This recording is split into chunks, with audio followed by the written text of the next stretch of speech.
अस्सलामु अलैकुम। एक दिन अकबर बादशाह का गुजर एक ऐसे रास्ते से हुआ जहां अकबर बादशाह की नज़र एक मजदूर पर पड़ी। मजदूर जमीन से एक ऊंचे मकाम तक बगैर किसी परेशानी और थकावट के बड़े बड़े पत्थर ऊपर फेंक रहा था। अकबर बादशाह ये मंजर देखकर हैरान हो जाता है और अपने वजीर से पूछता है कि ऐसी क्या खास बात है इस आदमी में जो इतना तवाना और ताकतवर है। वजीर कुछ देर सोच में पड़ जाता है और फिर जवाब देना शुरू करता है।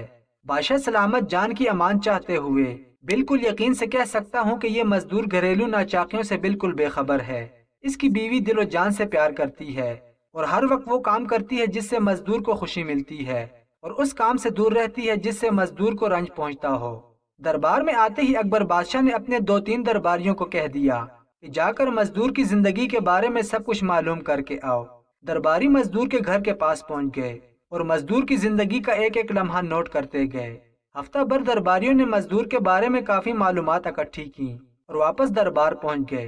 अकबर बादशाह ने सबसे पूछना शुरू किया। सबसे पहले अकबर बादशाह ने ताकत और मजबूती का राज जानने के लिए पूछा कि वो क्या खाता है। उनमें से एक दरबारी ने जवाब दिया, बादशाह सलामत, हमने ऐसी कोई खुराक घर में जाते हुए नहीं देखी जो मजबूती और ताकत पैदा करे। बादशाह सलामत, आम सा खाना ही वो घर लेकर आता है। बादशाह ने उसकी जिंदगी के बारे में सब पढ़ दरियाफ्त किया, क़याम तो आम इबादात मामलात, लेकिन कुछ भी खास नजर नहीं आ रहा था। बल्कि सिपाहियों ने बादशाह को बताया कि वो हफ्ते में एक बार ही अपनी बीवी के पास जाता है। आखिर में अकबर बादशाह के खास वजीर ने दरबारियों से दरियाफ्त किया, आप लोगों ने कभी मजदूर को घर में तेज आवाज में बात करते सुना है? सब दरबारियों ने यकजुबान होकर नफी में जवाब दिया। फिर पूछा गया, कभी हंसी की आवाज सुनी? सब दरबारियों ने एक बार फिर यकजुबान होकर हाँ में जवाब दिया। वजीर ने अकबर बादशाह से इजाजत मांगी कि मैं कुछ वक्त लेकर मजदूर की बीवी को इससे बदजन करना चाहूंगा। उसके बाद आप देख लेना, वो काम तो क्या सही तरीके से चलना भी भूल जाएगा। अकबर बादशाह ने इजाजत दी। वजीर ने रुपया पैसा देकर एक खूबसूरत नौजवान को मजदूर की बीवी को वरगलाने के लिए भेजा। मजदूर जब मजदूरी करने जाता तो खूबरू नौजवान मुख्तलिफ किस्म के तोहफे ताइफ लेकर मजदूर की बीवी को दिया करता था। मजदूर की बीवी बेरारवी इख्तियार कर गई। अब मजदूर की बीवी मजदूर से मीठे मुंह बात करना भी गवारा नहीं करती थी। दोनों मियाँ बीवी के दरमियान अनबन शुरू हुई।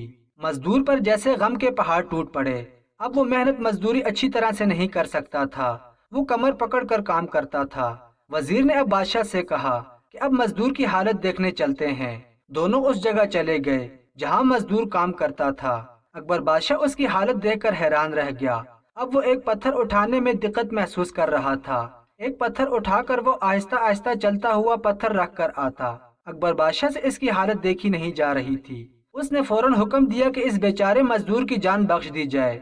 वजीर ने मजदूर को बुलाकर सब कुछ समझा दिया कि दरअसल आपकी बीवी आपसे बहुत प्यार करती है, लेकिन बादशाह को ये बात साबित करने के लिए हमने चाल चली और आपकी बीवी आपसे बेवफाई कर गई।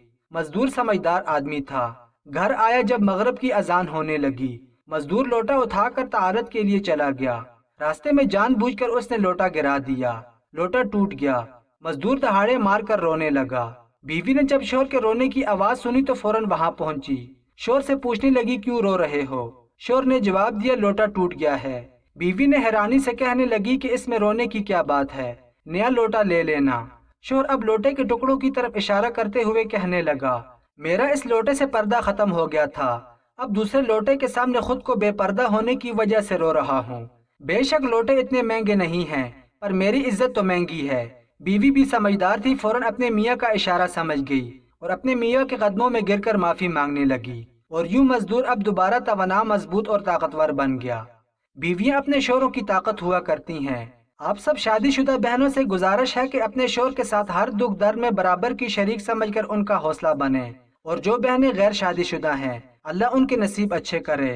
और जिन भाइयों की शादी नहीं हुई, अल्लाह उनको नेक सीरत, खूबसूरत और ऐसी बीवी अता फरमाए जो उनकी ताकत और हौसला साबित हो। औरत जात अगर ये बीवी के रूप में थी तो आप सल्लल्लाहु अलैहि वसल्लम ने फरमाया, खदीजा अगर तुम मेरी जिल्द भी मांगती तो मैं उतार के दे देता। अगर ये बेटी के रूप में थी तो आप सल्लल्लाहु अलैहि वसल्लम ने न सिर्फ खड़े होकर उसका इस्तकबाल किया, बल्कि फरमाया, मेरी बेटी फातिमा मेरे जिगर का टुकड़ा है। बहन के रूप में थी तो आप सल्लल्लाहु अलैहि वसल्लम ने फरमाया, बहन तुमने खुद आने की जहमत क्यों की? तुम पैगाम भिजवा देती, मैं सारे कैदी छोड़ देता। माँ के रूप में आई तो जन्नत डाल दी गई और हसरत भरी सदा भी तारीख ने महफूज की।